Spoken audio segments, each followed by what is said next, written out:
Bonjour, je m'appelle Pauline et je suis ravie de vous accueillir sur On s'en sort, le premier podcast qui parle d'addiction et de dépendance en toute transparence et avec bienveillance. Vous trouverez ici des témoignages de malades, de leur entourage ou de professionnels dans ce domaine. Nous sommes tous touchés par l'addiction, que nous y soyons personnellement confrontés ou qu'elle touche l'un de nos proches. Pourtant, cela reste un sujet difficile à aborder où beaucoup de préjugés et de clichés continuent de circuler. Alors j'ai décidé de donner la parole à ceux qui l'ont vécu. Après tout, ne sont-ils pas les mieux placés pour en parler ? J'espère que leurs témoignages vous aideront à mieux comprendre les mécanismes de cette maladie, que nous réussirons à déconstruire les idées reçues et surtout qu'ils permettront à d'autres malades de s'en sortir. Tout un programme, n'est-ce pas ? D'ailleurs, si vous aimez ce podcast et que vous avez envie de m'aider à le faire grandir, n'hésitez pas à lui donner autant d'étoiles que vous le souhaitez sur Apple Podcast, à m'y laisser un commentaire, à vous y abonner sur votre plateforme d'écoute préférée pour ne louper aucun nouvel épisode et à le partager autour de vous. Enfin, retrouvez-moi sur Instagram, Facebook ou YouTube, @on s'en sort. Allez, je vous laisse découvrir le témoignage du jour. Bonne écoute!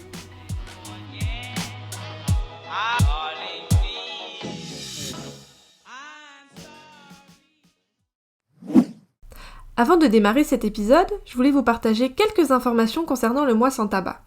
Connaissez-vous cette campagne nationale annuelle de tabac info service ? Si ce n'est pas le cas, je vous encourage à visiter leur site tabac-info-service.fr.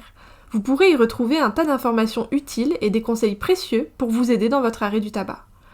Alors pourquoi se lancer dans ce challenge ? Premièrement, parce que 1 mois sans fumer, c'est 5 fois plus de chances d'arrêter définitivement. Deuxièmement, parce que chaque année, c'est près de 200 000 personnes qui participent à ce mois de novembre. Et comme on le dit si bien, seul on va plus vite, mais ensemble on va plus loin. Troisièmement, parce que le mois sans tabac, c'est tout un tas d'outils proposés gratuitement en ligne pour vous guider vers la réussite. Enfin, nous n'avons rien à perdre en essayant après tout. Alors n'hésitez pas à vous rendre sur le site de Tabac Info Service, tabac-info-service.fr pour vous aussi vous lancer dans le challenge Mois sans tabac. Vous souvenez-vous de votre première rencontre avec une cigarette ? Je dois avouer que pour ma part, étant née au début des années 90, j'ai pu observer sur mes albums photos d'enfance que le tabac a toujours été présent. Aujourd'hui, il est interdit de fumer dans les bars, les restaurants, les bureaux, mais il y a encore moins de 15 ans, on fumait partout. On voyait des publicités pour le tabac à la télé, on offrait des cigarettes en chocolat aux enfants. Tout cela paraît fou, et pourtant c'était hier. Alors comment arrêter de fumer quand on a grandi dans cette culture de la clope ? Quand fumer était la norme. Laurent nous raconte son parcours, de sa première bouffée de fumée jusqu'à cet élan de liberté qui lui fait tout arrêter. Bonjour Laurent. Bonjour Pauline. Je te remercie de participer au podcast aujourd'hui et de nous partager ton histoire d'addiction. Donc aujourd'hui on va parler du tabac à l'occasion du mois sans tabac. Et c'est quand même un sujet qui est assez pertinent parce que c'est quand même l'addiction qui est la plus courante dans nos sociétés. Ce que je te propose dans un premier temps, c'est la même chose pour tout le monde, c'est de te présenter en nous partageant ton nom, ton prénom, ton âge, ce que tu fais dans la vie, d'où tu viens, et puis toutes les informations que tu as envie de nous partager. Très bien, donc Laurent Mahé, 50 ans, excuse-moi, j'ai eu le bonheur d'avoir 50 ans au mois de septembre. Je suis chef des ventes, je suis marié, j'ai 3 enfants. Donc effectivement, je suis un ancien fumeur. Ok, alors la première question c'est pareil, c'est toujours la même. Comment tu définirais l'addiction, toi ? Alors l'addiction, en règle générale, on est esclave et piégé par un produit, par des habitudes. On est vraiment tenu par un produit et vraiment c'est l'esclavagisme de l'addiction en fait. Est-ce que tu pourrais, si tu t'en souviens, nous raconter ta première rencontre avec la cigarette ? Alors je m'en souviens très bien parce qu'elle était assez marquante et elle était très tôt dans ma vie. C'est-à-dire que j'ai une grande sœur, mes parents sont non-fumeurs et ma sœur s'est mise très tôt à fumer. Elle a commencé à fumer au collège. Et il y avait une opportunité de faire une boum. À l'époque, on faisait des booms, j'ai 50 ans, donc il y avait encore les booms. Et on sortait le samedi grâce aux booms. Et ma sœur était invitée à une boum. Et sa copine avait également élargi les invitations aux petits frères. Et donc, elle avait dit OK à mes parents. Donc, je lui ai emmené Laurent. Et en parallèle, elle m'avait dit, Laurent, si tu viens, sache que moi, je fume. Et comme j'étais un petit peu rapporteur, elle m'a dit tu devras fumer une cigarette, comme ça au moins tu seras pas obligé de. Enfin, même si tu me dénonces, tu seras piégé. Ah ouais, Donc d'accord. c'était la première cigarette à l'âge de 11 ans, je veux dire, à peu près. Ok, ah oui, donc c'était assez tôt. Oui. Donc c'est à 11 ans que tu as fumé ta première clope? Alors c'est à 11 ans que j'ai fumé ma première cigarette. Ouais. Alors bien sûr, la première cigarette, c'est horrible, on a mal à la tête, il n'y a aucun plaisir dans la cigarette. Et j'ai complètement détesté le fait de fumer. Et j'ai arrêté. J'ai pas accroché à la cigarette du tout. Après cette première clope, J'ai t'as pas démarré le... J'ai pas démarré le tabagisme, j'ai démarré le tabac bien plus tard. Ok, bon, ça on va en reparler tout à l'heure. Et pendant ton enfance, c'était quoi le rapport que t'avais au tabac? Alors le rapport au tabac, alors donc faut savoir que on n'avait pas la même perception du tabac à l'époque. On fumait dans les soirées, on fumait dans les bars, on fumait dans les voitures, on fumait partout. Donc c'était pas un produit qui était si dangereux que ça. Entre parenthèses, c'était un produit de consommation courante. Et donc on avait au collège les jeunes fumaient, donc même si c'était interdit, ils fumaient comme partout on va dire. Mais dans les lycées par exemple, moi dans mes années lycée, il était encore autorisé de fumer dans la cour. D'accord. Ouais, donc t'avais pas... Il n'y avait pas encore cette image de le tabac tue, enfin on le savait, mais... Alors, le tabac... Non, il n'y avait pas cette communication, il y avait de la publicité un peu partout pour le tabac, il n'y avait pas cette image de tabac, le tabac tue, c'était un produit qui était en vente libre, qui est toujours en vente libre, mais il n'y avait pas d'interdiction aux mineurs pour pouvoir se procurer du tabac. Je me souviens dans les soirées que mes parents organisaient, par exemple les communions, il était courant d'avoir une assiette de cigarettes au milieu de la table pour que tout le monde puisse fumer pendant le repas. Oui. D'accord. C'était courant, au même titre que d'offrir des dragées aux communions, il y avait des cigarettes sur la table. Ok, c'est fou ça. Oui. Ça paraît si loin. Et tes parents, ils fumaient? Alors mes parents, non, je l'ai dit tout à l'heure, ne fumaient pas. Ouais. Ma mère s'est mise à fumer au moment du divorce. D'accord. Et donc depuis beaucoup d'années maintenant, elle fume. Ouais, donc elle a fumé sur le tard. Elle a fumé sur le tard, mais c'est devenu quelqu'un qui est une grosse fumeuse aujourd'hui. Ok. Donc tu fumes cette première clope à 11 ans. Oui. T'apprécies pas trop le truc. Du tout. Mais finalement, un jour, t'es devenu fumeur. Donc oui. Comment t'es tombé dans l'engrenage? Alors l'engrenage est arrivé donc, dans mes années lycée. Ouais. C'est-à-dire que j'ai... encore une fois, le tabac a été autorisé dans la cour. Donc au moment des récréations, au moment de la pause, on se réunissait entre copains. Et puis là, donc forcément, il y avait un échange de tabac qui s'effectuait. Et il était facile d'avoir des cigarettes, il était facile de dire oui. Et on se sentait intégré dans un groupe, le fait de fumer. Oui, parce que tout le monde... la majorité de tes potes au lycée fumaient? Oui, aujourd'hui, de ce que je me rappelle, j'avais peut-être sur je vais dire un chiffre un peu à l'emporte-pièce, mais 90% des ados de 16-18 ans fumaient à l'époque, quoi. Ouais, d'accord. Ils étaient très peu à ne pas fumer. Mais du coup, comment on fait pour s'acheter des clopes à cet âge-là quand on n'est pas... Alors, le prix du tabac a toujours été un problème, puisque on va dire c'est du superflu, donc c'est forcément de l'argent... qui est dépensé en fumée, entre parenthèses. Ouais. Donc à l'époque, j'avais plusieurs solutions. Soit je rognais sur mon argent de poche, ou alors on faisait également avec les potes, on achetait des paquets à deux. D'accord. Des Lucky Strike en souple, notamment. Ok. Et est-ce que tu te souviens, parce que comme dans n'importe quelle addiction, au début tu fumes une clope par jour, puis deux, puis trois, ta consommation elle a augmenté rapidement? Alors la consommation elle a augmenté, encore une fois le lycée, les pauses, après l'école, et après les soirées ont fait que le tabac devient de plus en plus présent.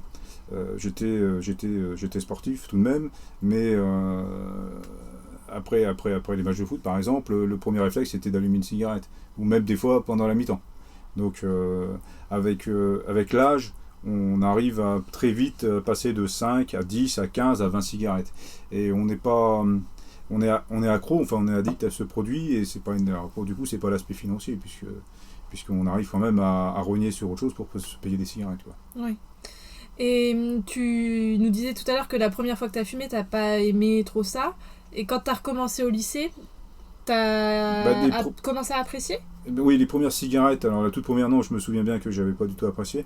Après, avec les amis, en fait, bon là j'avais mon ticket d'entrée pour aller à la boum avec ma soeur, donc là j'avais pas forcément envie de fumer, mais après voilà, on arrive à 16-18 ans, on a envie d'avoir un sentiment d'appartenance au niveau des relations au lycée, et après oui, on commence à apprécier la cigarette malheureusement. Et oui, c'est ça, c'est tout là le problème. Et est-ce que tu te souviens à quel moment tu as ressenti le manque de tabac ? Et est-ce que tu t'arrivais à le nommer, tu vois, quand tu avais envie de fumer ? Est-ce que tu avais des symptômes particuliers et tu te disais, là, c'est parce que j'ai envie de fumer ? Alors, sur mes souvenirs, pas vraiment, puisque j'avais jamais, entre parenthèses, de manque de tabac, puisque je fumais quand je le désirais. J'avais pas l'envie d'arrêter à l'époque. Non, je me souviens pas d'avoir eu des manques de tabac ou d'avoir des sautes d'humeur à cause de cela, parce que je voulais pas arrêter de fumer.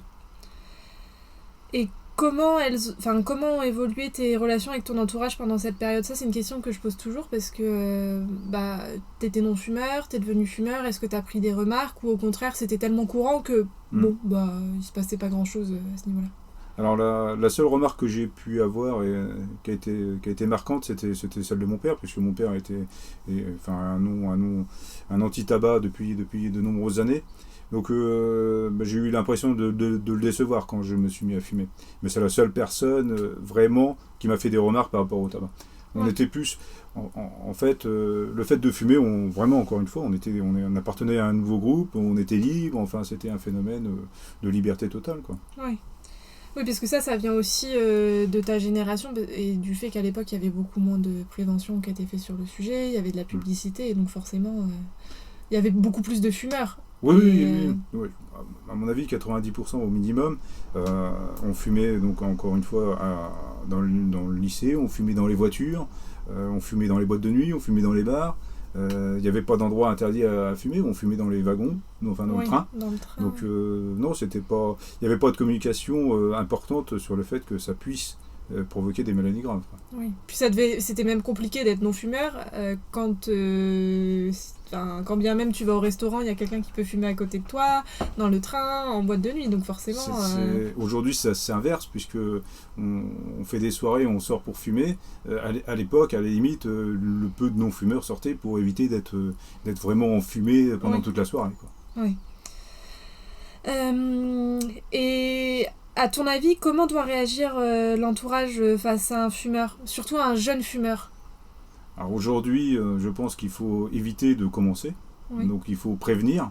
La prévention est importante dans le fait de ne pas commencer, et puis auprès du public jeune, ne pas se laisser piéger par une addiction pour laquelle de toute façon il voudra qu'une chose, c'est d'arrêter de fumer. Donc c'est important de ce message de prévention.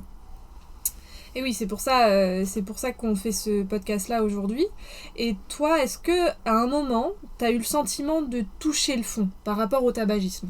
Alors, de te dire, là ça va loin, quoi. Même. Alors, oui, je peux dire que oui, parce que donc j'ai arrêté de fumer en 2002, et donc j'avais 16 ans de tabac à peu près derrière moi. Je fumais 30 cigarettes par jour au minimum, donc ça devenait inquiétant par le nombre. Et mon premier réflexe en me levant le matin avant de déjeuner, c'était de fumer une cigarette.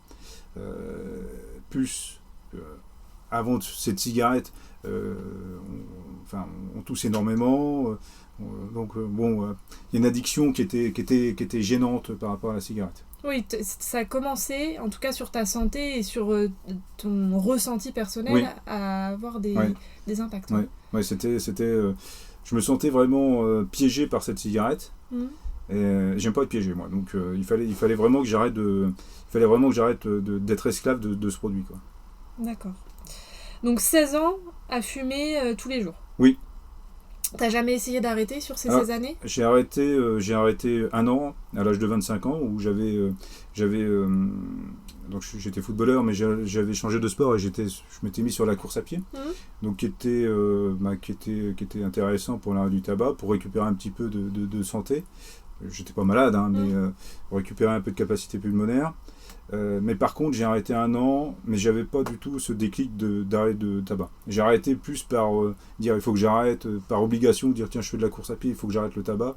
Mais j'avais pas eu ce déclic d'arrêt du tabac. D'accord. Et t'as replongé de quelle manière ? J'ai glissé petit à petit par une cigarette avec un copain, 2 cigarettes, et puis après on rejette un paquet. Oui. Donc on glisse doucement, on reprend pas 20 cigarettes par jour au final, mais on reglisse quand même, quoi. Oui.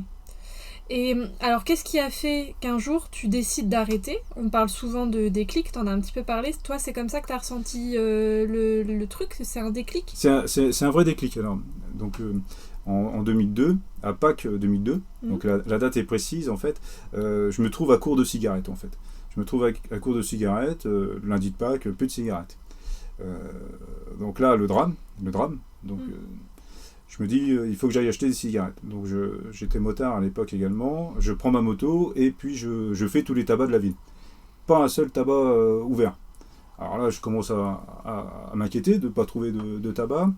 Et puis je commence un petit peu à réfléchir et puis à me dire, là je suis bien, je suis sur ma moto, je fais des petits virolos, je me fais plaisir et je suis en train d'aller chercher un truc qui me rend esclave.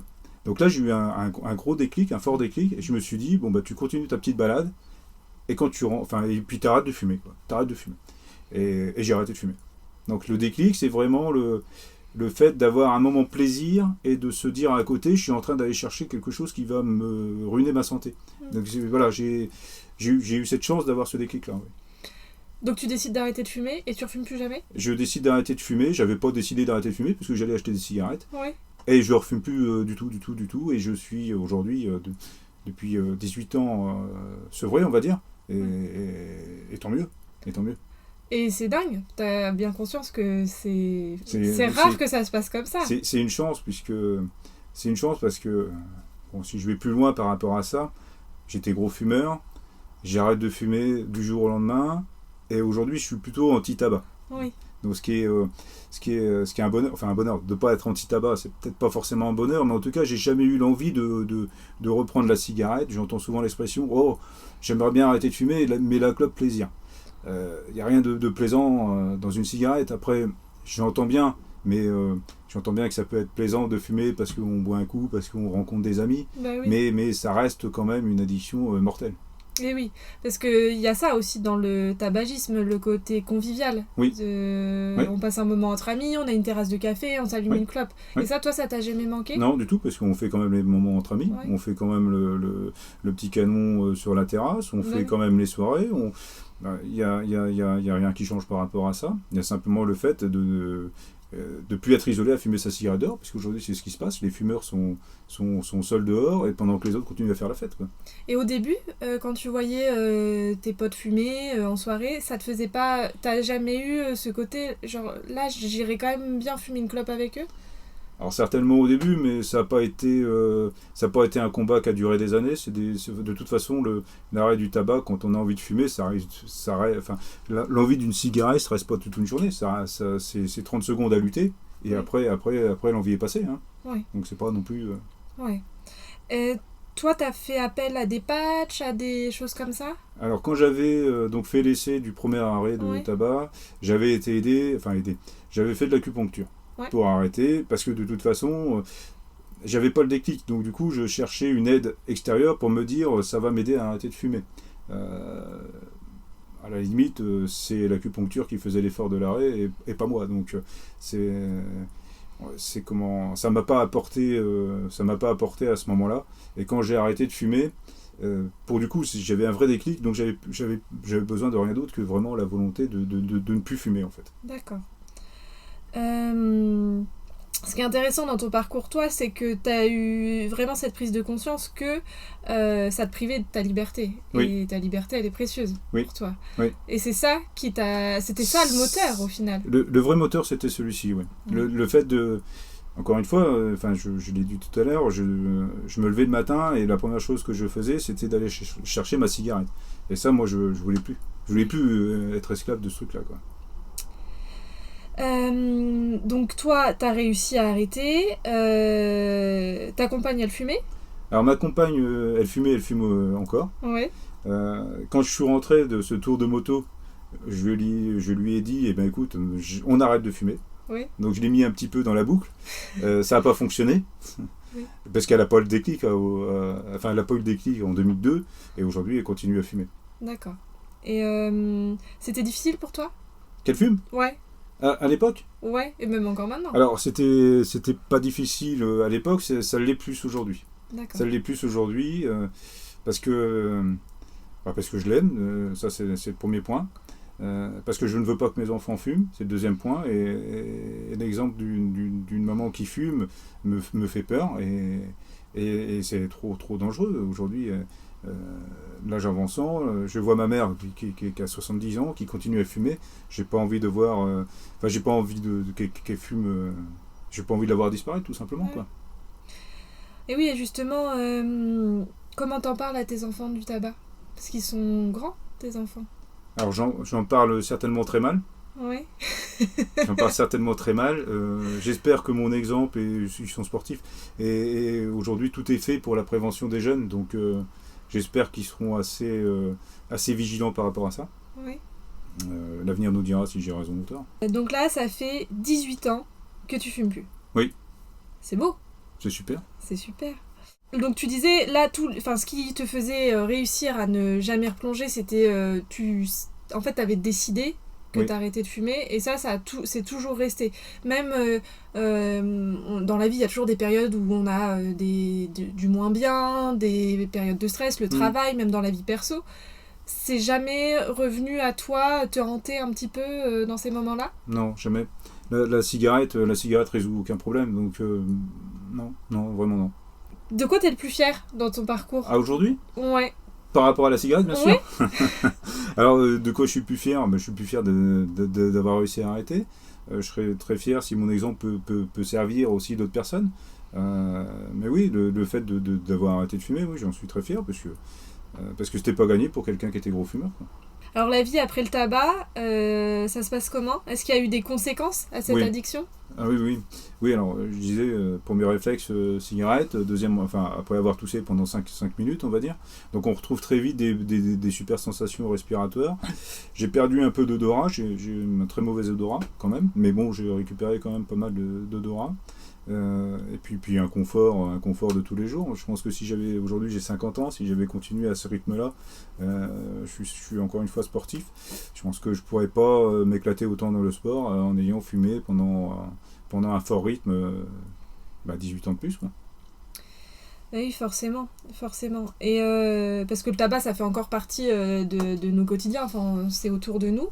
Oui. Comment tu gères ça, de voir le tabac encore présent dans les soirées avec tes amis? Est-ce que ça te gêne? Est-ce que tu y es complètement indifférent? Alors l'odeur du tabac me gêne énormément maintenant. Ouais. Alors je suis pas indifférent au tabac quand mes proches fument. Après mes amis sont libres, on va dire. Oui. Mais mon cercle familial, oui, je suis vigilant. Je n'apprécie pas forcément quand je parlais tout à l'heure de ma maman. Oui. 71 ans, j'ai peur de la perdre prématurément à cause du tabac. Oui. Donc on est assez... je suis assez... ma sœur fume également. J'ai peur que cette addiction les fasse partir trop tôt. Oui, parce que c'est ça aussi. En fait, on sait que le tabac tue. Maintenant, on le sait, on le répète, on le martèle, c'est écrit sur tous les paquets de clopes. Mais en fait, une fois que l'addiction elle est installée, c'est compliqué, compliqué à arrêter, parce qu'on parle beaucoup de la nicotine, mais il y a des dizaines et des dizaines de produits chimiques. D'ailleurs, je vous encourage à écouter l'épisode hors série avec Alice Denoise qui parle justement de tous ces produits chimiques qui sont dans le tabac. Et forcément, c'est difficile pour les fumeurs, en plus de ta génération, qui n'ont pas eu tous ces discours-là à l'adolescence. Toi, forcément, tu as la chance d'avoir pris conscience de tout ça assez rapidement, mais pour les autres, c'est vrai que ça peut être compliqué. Qu'est-ce que tu dirais au Laurent qui fumait sa première clope, si tu l'avais en face de toi? Là, le petit Laurent de 11 ans. Le petit Laurent de 11 ans qui veut aller à la boum, je lui dirais, mais t'es vraiment un idiot, parce que de toute façon, tu vas y aller à la boum. Donc, et puis après, tu tiens ta langue et tu dis pas, et tu balances pas ta soeur qui fume une clope en douce, quoi. Voilà, je lui dirais, sois pas bête, commence pas ce produit, quoi. Et t'en as parlé avec ta sœur de cette anecdote-là? Ah oui, ma soeur, elle est au courant, oui, puisque je l'ai balancé au final. Tu l'as balancé quand Oui, même. oui, parce qu'après, elle s'amusait à fumer dans le garage et puis à mettre des mégots partout dans mon bureau. Donc oui, je l'ai balancé. Donc, J'étais une petite balance. Donc finalement, Finalement, sa technique, elle a même pas marché. ça quoi. n'a pas fonctionné, non. Ok. Est-ce qu'il y a des choses que tu souhaiterais dire à tes proches maintenant que tu fumes plus et que t'es anti-tabac, comme tu dis? Alors, à mes proches, que je les aime et que je veux pas qu'ils disparaissent prématurément à cause d'une addiction qui ruine la santé, qui ruine plein de choses en fait. Alors voilà, on est piégé par la cigarette, mais pour s'en sortir, il faut essayer au moins d'arrêter. Et je pense que c'est pas au premier arrêt qu'on y arrive. Hein. Oui, et la rechute est pas négative. Voilà, tout à fait. C'est un jour de gagner, 2 jours de gagner, 1 mois, 6 mois, et au final, on y arrivera, quoi. Et oui, et en plus, toi tu le dis bien, c'est que t'as pas souffert de cet arrêt du tabac. Parce qu'il y a ça qui fait peur aussi aux fumeurs, c'est d'avoir un espèce de deuil de la cigarette. Alors je pense qu'il y a plusieurs... les gens n'ont pas forcément envie d'arrêter, ou alors ils ont envie d'arrêter mais ils ont peur alors, soit de prendre du poids, soit de perdre effectivement les moments plaisir, comme je le disais, le moment plaisir du café, le moment plaisir de l'apéritif. Mais bon, tout ça, c'est entre parenthèses des fausses excuses. C'est peut-être que le moment n'est pas encore bon pour arrêter de fumer. Si c'est pour la prise de poids, par exemple, il suffit également de compenser par autre chose que de la nourriture, de compenser par du sport, de compenser par plein de choses qui amèneraient aussi une source de plaisir. Pour l'apéritif, c'est la même chose. Hein. C'est pas forcément après un manque qui est vraiment présent à chaque fois, ça dure 10 secondes, hein, et après ça y est, c'est parti. Hein, donc non, faut le tenter. Hein. Oui, surtout que la prise de poids, on en parle souvent, et on en parlait avec Alice d'ailleurs sur l'épisode précédent. C'est quelque chose qui fait peur, et effectivement, on prend un peu de poids quand on arrête de fumer, parce que la nicotine brûle beaucoup de calories. Oui. Et au final, on retrouve juste son poids de forme. L'idée, c'est de pas grossir excessivement, mais comme tu le dis bien, le sport, garder une alimentation équilibrée, se sentir bien tout simplement, ça permet de pallier ces choses-là. L'addiction, c'est quand même un sujet qui est assez sur lequel il y a beaucoup de préjugés qui circulent, et pourtant le tabagisme reste quant à lui assez normalisé comparé aux autres, même si c'est beaucoup moins qu'avant, hein, comme on l'a dit, mais c'est beaucoup plus normalisé que notamment les drogues illégales. Comment selon toi on pourrait faire une prévention efficace sur le tabac évidemment sans faire absolument peur aux gens, mais surtout auprès des jeunes, comment on pourrait en parler en expliquant que le tabac fait partie des drogues? Je pense que l'État met beaucoup de choses en place. Économiquement, de toute façon, on ne peut pas fermer les bureaux de tabac, ça serait très compliqué. La prévention, elle doit démarrer plutôt peut-être à l'école. Faire vraiment, alors je sais qu'il y a quand même des cours sur les addictions diverses pendant la scolarité, mais faire vraiment un focus important sur le tabac. Aujourd'hui, il y a plein de choses qui sont faites, on n'empêchera pas non plus quelques mineurs ou quelques adolescents de toucher la cigarette. Si j'avais vraiment la solution, je ferais bénéficier tout le monde de mon idée, mais aujourd'hui je ne l'ai pas. Pourquoi c'était important pour toi de témoigner ? Si ça peut aider des personnes à se dire ok, moi j'essaye, dire ok, je vais avoir un déclic, tiens, je vais faire un tour de moto, pourquoi pas, mais que voilà, si ça peut aider une personne, ça sera déjà ça. Si ça peut aider plusieurs personnes à arrêter une journée, ça sera déjà ça. Tu parlais tout à l'heure en introduction du mois sans tabac. Essayez, et ça peut fonctionner. Se dire, le message, c'est que ça peut fonctionner. Ne dites pas je vais pas y arriver, essayez. Quel serait ton mot de la fin ? Mon mot de la fin ? Bon courage à tous, et puis ça marche. Un grand merci à Laurent d'avoir accepté de revenir avec nous sur ces années désormais derrière lui. J'espère que cet épisode vous a plu. Si c'est le cas, n'hésitez pas à en parler autour de vous, à le commenter et à mettre un maximum d'étoiles au podcast. Enfin, si vous avez des questions ou si vous souhaitez témoigner, retrouvez-moi sur Facebook et Instagram @onsensort ou par mail contact.onsensort@gmail.com. Je vous retrouve dans 2 semaines pour un nouvel épisode. D'ici là, prenez soin de vous et à très vite. Si Si vous avez besoin d'aide, d'informations ou d'écoute, vous retrouverez l'ensemble des numéros verts à votre disposition dans la description de l'épisode.